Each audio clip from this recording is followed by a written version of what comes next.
बड़ी बातें कही गई थी कि हम लोगों ने सभी को पहचान कर लिया है, आइडेंटिफाई कर लिया गया है, सभी को गिरफ्तार किया जाएगा। इसमें क्या कार्रवाई हुई है, एक्शन क्या हुआ है? 12 केसेस ऐसे थे जो होली के पूर्व बाद में होली के दिन 13-14 को घटे थे। 90% लोग जो चिन्हित थे गिरफ्तार कर लिए गए हैं। जो मुख्य 2 मामले थे, एक तो होली का मामला था जो मुफस्सिल थाना मुंगेर में, उस गुड्डू यादव जी जो मुख्य अभियुक्त थे उसी दिन गिरफ्तार हो गए थे। भागने की कोशिश किए तो उनको फिर चोटें आई पकड़ने में। दूसरा जो घटना था उसके पूर्व अमन यादव को गिरफ्तारी के लिए छापामारी की गई थी अररिया में, उनको छुड़ा लिए गए थे, उसमें भी गिरफ्तारी हो गई। इस संबंध में यही बताना चाहेंगे कि हमारे महानिदेशक महोदय खुद मॉनिटर कर रहे हैं। 1 महीना का समय दिया गया है चार्जशीट करने के लिए, और हम लोग ने अपने न्यायिक सलाहकार से मिले हैं, एजी साहब से भी मिले हैं, और वो आश्वासन दिए हैं कि 12 कांडों का स्पीडी ट्रायल हुआ, उलार हुआ या वैसे सोसाइटी प्लेस जहाँ बड़ी संख्या में आबादी मूव करती है, वहाँ के लिए औरंगाबाद, नालंदा और पटना, सहरसा और इस तरह के जो भी जगह हैं जहाँ व्यापक रूप से कोई पर्टिकुलर सूर्य मंदिर और इस तरह का स्थान जहाँ जहाँ काफ़ी होता है, वहाँ के लिए अलग से हम लोगों ने फोर्स दिया है। उसमें ट्रैफिक की भी व्यवस्था रहेगी, क्योंकि वहाँ जो छठवर्ती लोग हैं वो पहले ही पहुँच जाए, 1 ही तारीख से पहुँच जाएंगे और 2 तारीख से ही पहुँच जाएंगे। 3 को शाम का है और 4 को सुबह का, लेकिन 2 तारीख से ही पहुँच जाते हैं। तो वो सभी व्यवस्था जिला प्रशासन उसको कर रहा है।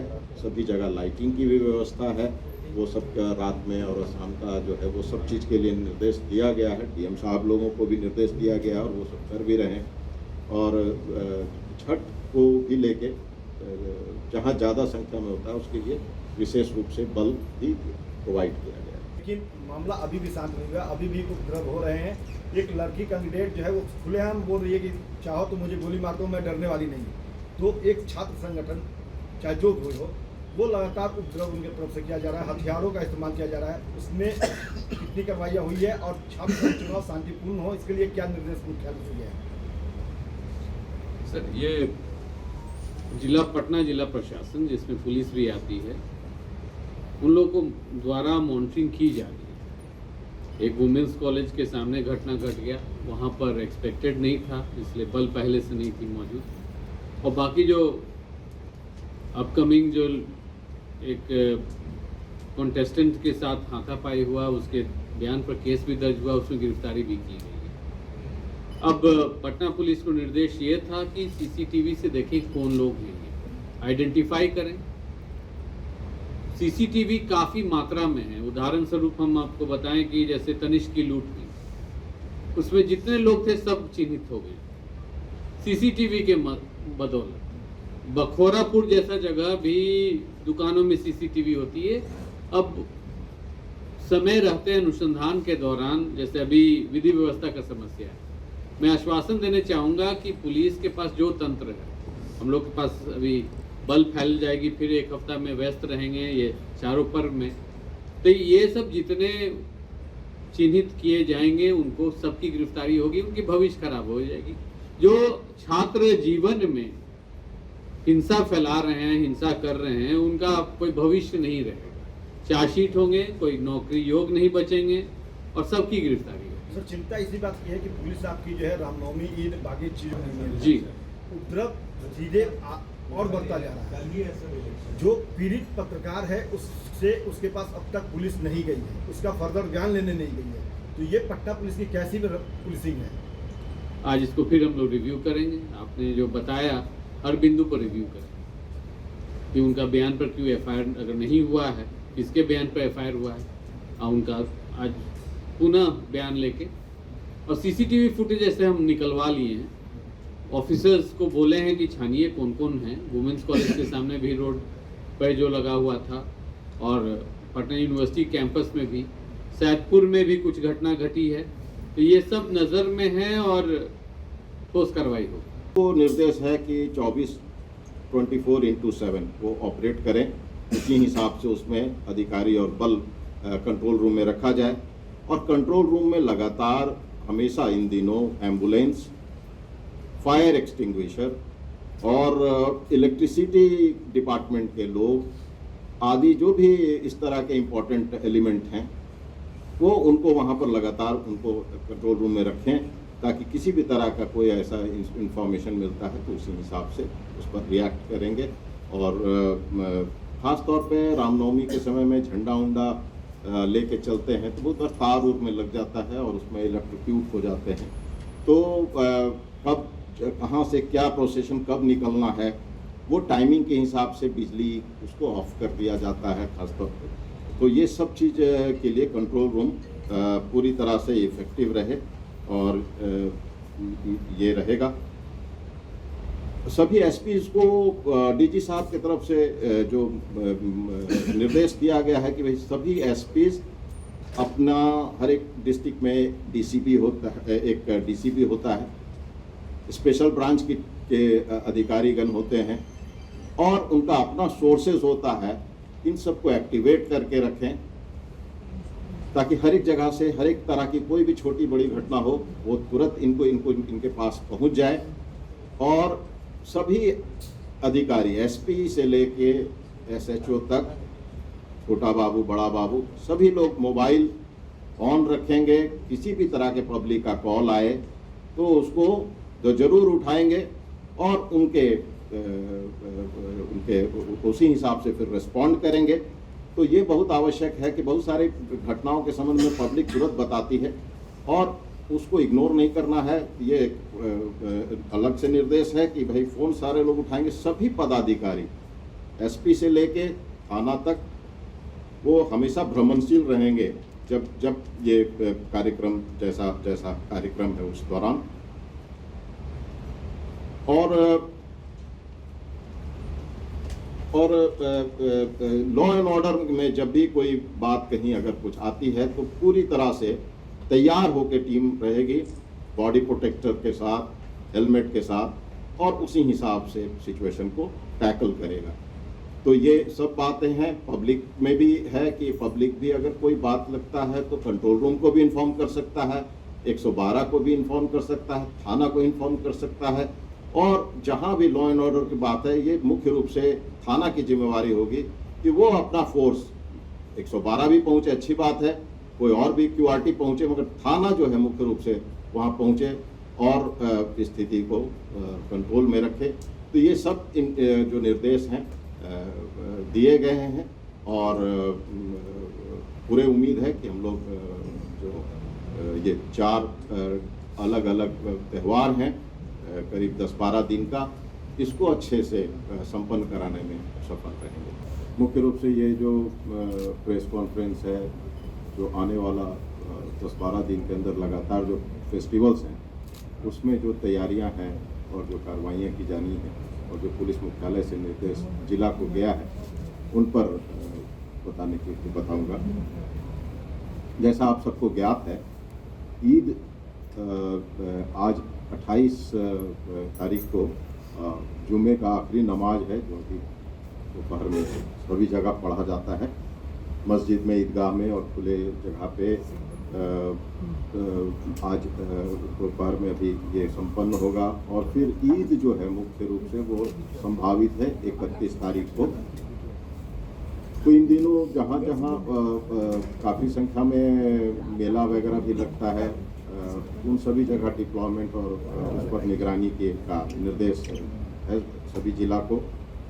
फिर चैती छठ भी पड़ेगा 1 अप्रैल से 4 अप्रैल। चैती छठ सामान्य छठ की तुलना में काफ़ी कम संख्या में है मनाया जाता है, मगर कुछ ज़िले जहाँ जैसे नालंदा का बड़गांव, औरंगाबाद का देव, सहरसा का महेशी, भोजपुर का बेलाउर, पटना का कुछ जगह जहाँ व्यापक रूप से चैती छठ मनाया जाता है। फिर चैती नवरात्रा प्रारंभ हो रहा है 30 तारीख से और ये इसका जो दशमी है वो 7/4 को रहेगा। इसमें लोग कलश बैठाते हैं और प्रतिमा को भी प्रतिस्थापित करते हैं। तो ये सब जो है सब पर विधि व्यवस्था के दृष्टिकोण से निगरानी और जो बल की प्रतिनियुक्ति आदि होनी है, क्योंकि इसमें जो प्रतिमा वगैरह जो विसर्जन करते हैं वो दशमी के बाद भी 1-2 दिन तक चलता है, तो उस पर विशेष सतर्कता बरतने की आवश्यकता होती है। और रामनवमी जो है वो 6 अप्रैल को रामनवमी मनाया जाएगा। और रामनवमी में भी, रामनवमी के बाद भी बहुत सारे ज़िलों में महावीरी झंडा है या शोभा यात्रा काफ़ी दिनों तक निकलता रहता है। रामनवमी, विशेष तौर पर रामनवमी में विगत वर्षों में घटनाएं हुई हैं और इसीलिए रामनवमी में विशेष सतर्कता की आवश्यकता है। जो हमारे मुख्य रूप से संवेदनशील जिले हैं, गया, नालंदा, दरभंगा, समस्तीपुर, नवादा, मुंगेर, खगड़िया और रोहतास, सिवान, ये सब जगह जो हैं विशेष रूप से संवेदनशील हैं। जो बल काफ़ी संख्या में प्रतिनियुक्ति की गई है, 50 कंपनी बीसैप, जो बिहार पुलिस का बीसैप है, वो 50 कंपनियां जिलों को दी गई हैं। 12 कंपनी, इस बार 12 कंपनी CPMF से हमें मिला है। आमतौर पे 6 कंपनियां मिलता था, इस बार 12 कंपनी, जिसमें 2 रैपिड एक्शन फोर्स के हैं, 2 CRPF के हैं और 6 सशस्त्र सीमा बल के हैं। जो हम लोग के जो पुलिसकर्मी PTC का प्रशिक्षण कर रहे हैं, उन्हें भी कॉलअप किया गया है। करीब 3,500 ऐसे PTC प्रशिक्षणार्थी जो हैं, उनको भी विधि व्यवस्था में जिलों में लगाया गया है। और 3400 होमगार्ड, इनको भी इनके अतिरिक्त जो होमगार्ड के भी स्वीकृति गृह विभाग से मिली है। तो बल समुचित है। जो इस संबंध में कल जो DG महोदय के अगुवाई में एक मीटिंग हुआ था सभी जिलों के SP और रेंज के IG DIG के साथ। उसमें DG साहब ने बहुत सारे निर्देश दिए थे, जो बहुत इम्पोर्टेंट निर्देश दिए गए थे, जिसमें मुख्य रूप से जो है फोर्स का डिप्लॉयमेंट और जॉइंट और डिप्लॉयमेंट जो होता है मजिस्ट्रेट के साथ, दंडाधिकारियों के साथ, उस पर बल था कि बहुत सारे जगहों पे जो है संवेदनशील जगह हैं, उसमें बल की प्रतिनियुक्ति पुलिस अपने स्तर से भी करती है। और कुछ और ऐसे भी संवेदनशील जगह होते हैं जहाँ पर प्रतिनियुक्ति जो है दंडाधिकारी के साथ होता है। तो जॉइंट ऑर्डर निर्गत कर लेंगे सभी लोग, तो वो कार्रवाई की जा रही है। जैसे कम्युनल टेंशन्स के हुए हैं या इस वर्ष भी जो हुए हैं, उन सभी जगहों में सभी जिला जो है उसको चिन्हित कर लिया है और उन सभी जगहों पे शांति समिति की बैठकें की गई हैं और की जा रही हैं। शांति समिति को मुख्य रूप से ये जिम्मेवारी देने की बात DG साहब द्वारा कही गई है कि वो एक जिम्मेवारी लें, शांति समिति एक जिम्मेवारी ले और विधि व्यवस्था संधारण में वो पूरी तरह से प्रशासन को मदद करे। तो इस लिहाज से भी शांति समिति के जो सदस्य हैं उनको प्रोत्साहित करने की आवश्यकता बताई गई है। सबसे ज़्यादा विवाद, जो परेशानियां होती हैं, लॉ एंड ऑर्डर बिगड़ती है, वो है जुलूस को लेकर। अगर जुलूस का मार्ग निर्धारित है और उसमें कोई बदलाव की आवश्यकता नहीं है, तो किसी भी रूप में उसमें कोई बदलाव नहीं हो, इसको सुनिश्चित करना है। और कभी नए लाइसेंस के कोई इच्छा रखते हैं लोग, तो अब उसका रूट पूरी तरह से सत्यापित, अच्छे ढंग से भौतिक रूप से उसका सत्यापन होना चाहिए। ये देखना चाहिए उस क्षेत्र में कोई विवाद वाले स्थल नहीं हो। तो रूट पर सबसे ज़्यादा जोर दिया गया है कि रूट में कोई बदलाव नहीं है, पूर्व से निर्धारित जो रूट हैं वो उसी तरह से बरकरार रहें। और अगर कुछ नए लोग चाहते हैं कि नया रूट मिले, तो वो पूरी तरह से थॉरोली चेक करने के बाद, थॉरोली वेरीफाई करने के बाद तभी उसको दिया जाए। असामाजिक तत्वों पर, जो पुलिस की भाषा में जिसको हम लोग असामाजिक तत्व हैं, जिनको गुंडा पंजी में हम लोग उनका नाम दर्ज करते हैं, वैसे तत्वों पर और जो सांप्रदायिक दृष्टिकोण से जो लोग हैं, जो उन लोगों पर निरोधात्मक कार्रवाई, जो बॉन्ड डाउन की कार्रवाई है, वो कार्रवाई पे बहुत जोर है। और इसमें सभी जिला इसमें कार्रवाई कर रहा है, जिसमें प्रतिवेदन जो है बॉन्ड डाउन का वो SDO कोर्ट में जाता है और SDO कोर्ट वहाँ से नोटिस निर्गत करते हैं। फिर उनको बुला के उन पर राशि के साथ बंध पत्र उनको बंधित किया जाता है। तो ये कार्रवाई जो है पूरे एडमिनिस्ट्रेशन के साथ सहयोग से होता है। तो सभी जगह एसडीओ जो हैं वो भी इस मामले को लेकर काफ़ी संवेदनशील हैं और बंद पत्र की कार्रवाई डीएम और एसपी मजबूती से करा रहे हैं। एक निर्देश जो दिया गया है कि यद्यपि बल तो पर्याप्त मात्रा में दिया गया है, लेकिन फिर भी सभी एसपीज को निर्देश दिया गया है कि अपना जो मेन अपने जो फोर्स हैं उसका ऑडिट कर लें। अभी कोर्ट भी बंद रहेगा और बहुत सारे ऐसे जो काम होते हैं वो बंद रहेंगे, तो वो फोर्स ऑफिसेज में जो फोर्स हैं उनको भी मोबिलाइज करें और उनका भी एक क्यूआरटी बनाएं। छोटा ही क्यूआरटी ज़्यादा इफेक्टिव होता है, 15 से 20 आदमी का, और वो पूरी तरह से बॉडी प्रोटेक्टर्स के साथ, हेलमेट के साथ, जो टीयर गैस वगैरह जो अश्रु दस्ता है उन सभी टीम के साथ लैश रहें और पब्लिक एड्रेस सिस्टम माइक उपलब्ध कराया गया है सभी थानों को, वो माइक भी अपने साथ रखें और सभी बल के प्रतिनिधि लाठी के साथ भी हो। तो ये सब पर बहुत जोर दिया गया है कि किसी भी सूरत में कोई भी फोर्स क्यूआरटी जब भी निकले वो बिल्कुल पूरी तरह से पूरी तरह से बॉडी प्रोटेक्टर्स, हेलमेट और अश्रु जो दस्ता है उसके टीम के साथ इंटरफेस करे जब भी ऐसा क्राउड वाला सिचुएशन जहाँ हल्का या बड़ा लॉ एंड ऑर्डर की संभावना हो, उस तरह से ये अप्रोच करें। ये स्पष्ट रूप से माना गया है जो पुलिस का अपना अध्ययन है कि सबसे बड़ा प्रॉब्लम जो होता है डीजे के कारण होता है। डीजे जो है वो जिस तेजी से बजाते हैं उससे कोई भी व्यक्ति, इवन बुजुर्ग लोग भी, उनका भी पल्पिटेशन हाई हो जाता है और काफ़ी देर एक जगह रोक के वो इरिटेट करता है। तो डीजे बहुत बड़ा जो है एक लॉ एंड ऑर्डर बढ़ाने में का एक कारण बनता है और डीजे पे बहुत दृढ़तापूर्वक कार्रवाई करने का निर्देश दिया गया है पुलिस मुख्यालय से कि ऐसे डीजे बिल्कुल नहीं बजाए जाएंगे प्रोसेशन में। जितने भी जुलूस प्रोसेशन जो निकलेंगे रामनवमी के समय में वो फुली प्रॉपरली स्पॉटेड होंगे पुलिस के द्वारा, ताकि किसी भी तरह का कोई व्यक्ति जुलूस के अंदर से या बाहर से कोई उत्पात नहीं करे और